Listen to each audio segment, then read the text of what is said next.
El segundo estimador que vamos a estudiar se llama estimador máximo verosímil.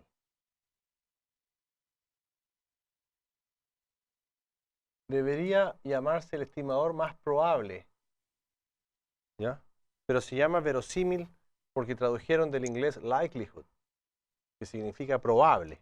Pero como ya hay una función de probabilidad acá, no le podemos poner máximo más probable, más verosímil. Más verosímil significa creíble. ¿Okay?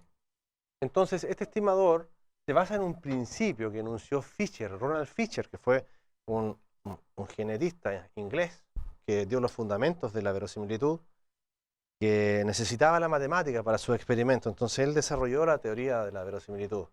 Y lo que nosotros tenemos, entonces, es una muestra aleatoria, x1, x2 hasta xn. Esta es una muestra aleatoria I y D proveniente de la familia con parámetros desconocidos, donde este parámetro hacemos énfasis que está en un espacio paramétrico. Entonces lo que nosotros definimos es la función de verosimilitud. ¿Ya? La función de verosimilitud. Esta función de verosimilitud es una función bastante simple porque la definimos así para enfatizar que depende de teta, pero en realidad es una función que depende de teta y de x y de toda la muestra, y no es otra cosa que la densidad conjunta del vector x1 hasta xn teta. Entonces eso sí lo conozco, porque nosotros en vectores aleatorios vimos esa función, pero no hicimos énfasis en el hecho de que esta función depende de un parámetro. Pero es la misma función de conjunta de probabilidad de todo este vector. Y todo ese vector lo ponemos, toda esa muestra la ponemos en un vector y le llamamos así. Bueno, pero si las variables son independientes, tú te acuerdas de vectores aleatorios, que entonces la densidad conjunta se puede escribir como el producto de las densidades marginales. Así que eso se puede escribir como el producto de igual 1 hasta n de f de x sub i, teta. Y esta se llama entonces la función de verosimilitud. Imaginemos, para explicar el principio, ¿ya? Para explicar un poquito el principio que rige esto, permíteme considerar una densidad univariada. Tomamos, por ejemplo, que hay una densidad de esa forma.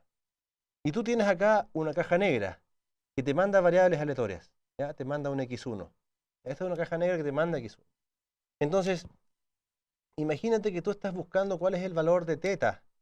Que aquí tenemos teta, por ejemplo. Imagínate. Y yo quiero saber, este va a ser teta 1 y este va a ser teta 2. Entonces, este es el valor de la función. O sea, este es el valor f de x en teta 1. Es ese valor. Lo tenemos. Y f de x en teta 2 es ese valor. ¿Ok? Entonces, la pregunta es, si tú tuvieras que elegir el valor de teta del cual es más creíble que esta observación provenga, tú puedes decir, mira, yo le creo más a esa, ¿por qué? Porque la probabilidad es más grande. Entonces es más probable que esta observación provenga de una distribución con ese parámetro que con ese parámetro. Bueno, y la pregunta es ahora la siguiente. Si tuviéramos una muestra y queremos saber cuál es el valor más probable, entonces lo que tendrías que tratar de hacer es encontrar aquí el valor de teta que maximiza la verosimilitud.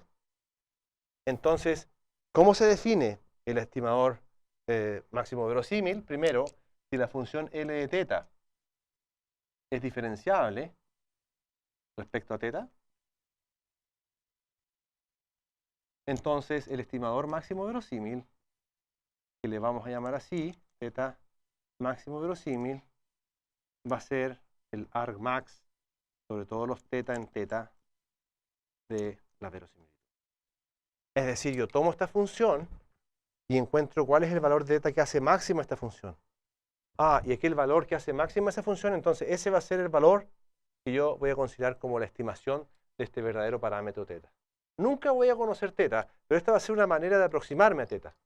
Una manera de aproximar. Un estimador es una aproximación de teta basada en una muestra. Entonces el principio de máxima verosimilitud establece eso, que tú tienes que buscar aquel valor que maximiza esta función de verosimilitud. Quiero hacer algunas observaciones. Por ejemplo, si tú tienes ahora que el parámetro teta es un vector. Imagínate que tienes un vector de parámetros. Por ejemplo, en el caso de la normal, estos van a ser 2. Y aquí, o un caso multiparamétrico, hasta p. Entonces, en ese caso, el estimador máximo verosímil se encuentra, digamos, al resolver lo que tendrías que plantear. Entonces, la función es diferenciable, la función de verosimilitud. Entonces, lo que tendrías que tratar de hacer es resolver que el gradiente de L de teta es igual a 0. ¿Ya? O equivalentemente, que la derivada del L de teta respecto a teta 1, la derivada del L de teta respecto a teta p, eso es igual al vector 0.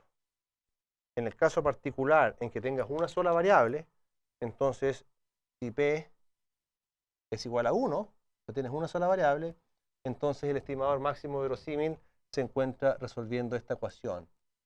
La derivada de L de teta respecto a teta, eso es igual a 0. Siempre que esta función L de teta, sea diferenciable. Eso es muy importante. Y si la función no es diferenciable, entonces hay que buscar otro mecanismo para encontrar el máximo.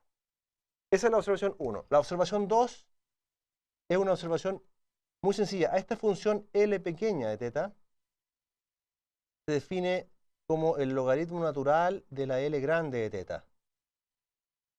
¿Ok? Y esta función se le llama función de log verosimilitud. ¿Ya? Esto entonces se llama la log verosimilitud. ¿Y por qué uno considera esta función? Simplemente por el hecho de que la función logaritmo es una función 1 a 1. Y todas las funciones 1 a 1 preservan los máximos y los mínimos. Es decir, si tú aplicas una función 1 a 1, entonces el máximo de L grande va a ser el mismo máximo de L chico. Y los mínimos también. Los máximos y los mínimos se preservan. Por lo tanto, cualquier función 1 a 1, pero como usualmente esta familia pertenece a la familia exponencial, donde hay una exponencial a algo, este logaritmo te va a ayudar a simplificar esta función para dejarla más simple, para poder derivarla. Entonces, nota lo siguiente, que la función logaritmo natural, entonces, tiene esa propiedad de que preserva los máximos. Por lo tanto, eso nos ayuda para poder maximizar esta función, que eso es lo que vamos a ver a continuación con algunos ejemplos. Muy bien, ¿cómo sería entonces la verosimilitud de este caso? Bueno, sería igual que antes, la productoria de igual 1 hasta n, porque son todas independientes, de la densidad de la distribución uniforme, que era eso, 1 partido por teta, por la indicatriz de los x sub i, y los x sub i están entre 0 y teta, de acuerdo a la definición. Entonces aquí notamos lo siguiente. Fíjate que lo que está diciendo esta indicatriz es que los x sub i son todos menores que teta. Esto es para todo i. ¿Ok? ¿Qué significa eso? Que x1 es menor que teta, x2, todos son menores que teta. Entonces vamos a usar una notación para los estadísticos de orden. ¿Ya? Los estadísticos de orden son lo siguiente. Al mínimo de todos los x sub i le vamos a llamar así, x1. El segundo mínimo va a ser x2. Entonces imagina que tenemos toda la muestra ordenada. Tú tienes la muestra común y corriente, x1 hasta xn, pero aquí la ordenas. ¿Ya? Y el penúltimo va a ser xn, que va a ser el segundo, xn menos 1, que va a ser el segundo máximo, y el mayor de todos va a ser xn. Entonces, este xn no es otra cosa que el máximo de todos los x sub i sobre i. Entonces, fíjate tú ahora, tienes 0 menor que x sub i, o sea, todos son más chicos que teta. Bueno, pero ¿cómo podría yo usar esta notación para escribir algo más compacto acá? Bueno, si tú dices que el máximo de todos ellos es menor que teta, todo el resto va a ser más pequeño. O sea, si este es menor que teta, todos hacia atrás son menores que teta. Entonces basta con escribir que el máximo es menor que teta para simplificar eso. Entonces esto implica, si usamos esa notación, que la verosimilitud se puede escribir como 1 partido por teta a la n, porque esto sale de la productoria, y toda esta productoria de estas indicatrices la podemos escribir como una indicatriz, pero ahora de teta. ¿Y dónde vive teta? Entre el máximo e infinito. O sea, vive entre xn e infinito. ¿Ok? ¿Por qué? Porque en el fondo aquí el máximo, ¿te das cuenta? Es 2 o menores que teta. Entonces teta vive entre este y hacia arriba no tiene cota. Por lo tanto, esa es la nueva notación para la verosimilitud. Entonces ahora una vez que tú tienes esto, tú sabes que eso no lo puedes derivar, pero sí lo que puedes hacer es un gráfico donde tú, si tú vas acá, teta, y aquí pones L de teta. ¿Okay? Tú quieres maximizar esta función.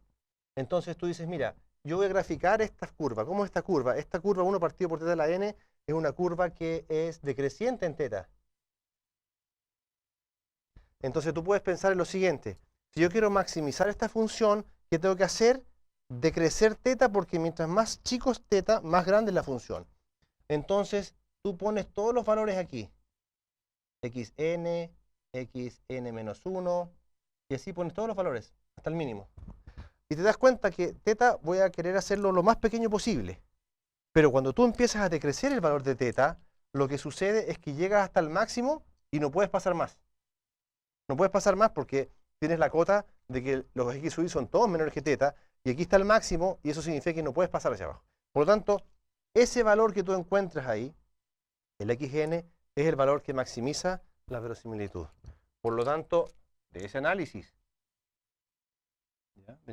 que tú hiciste, concluyes de que el estimador teta máximo verosímil va a ser xn.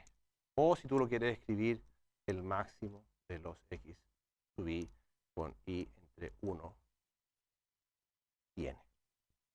Máximo de los x. Y ese es entonces el estimador máximo verosímil. Este método se aplica cuando la indicatriz contiene a x y al parámetro. Entonces hay una relación entre x y el parámetro. Cuando no existe esa relación, usualmente tú puedes escribir libremente teta como un elemento de un espacio y x elemento de otro espacio. Y en ese caso tú puedes derivar y usar la derivada igual 0 para encontrar el estimador máximo verosímil. En este caso, solamente se tiene que hacer este análisis cualitativo para obtener el valor. Esto va a suceder usualmente cuando la indicatriz contenga el parámetro, y los más frecuentes estimadores van a ser el máximo o el mínimo de una distribución.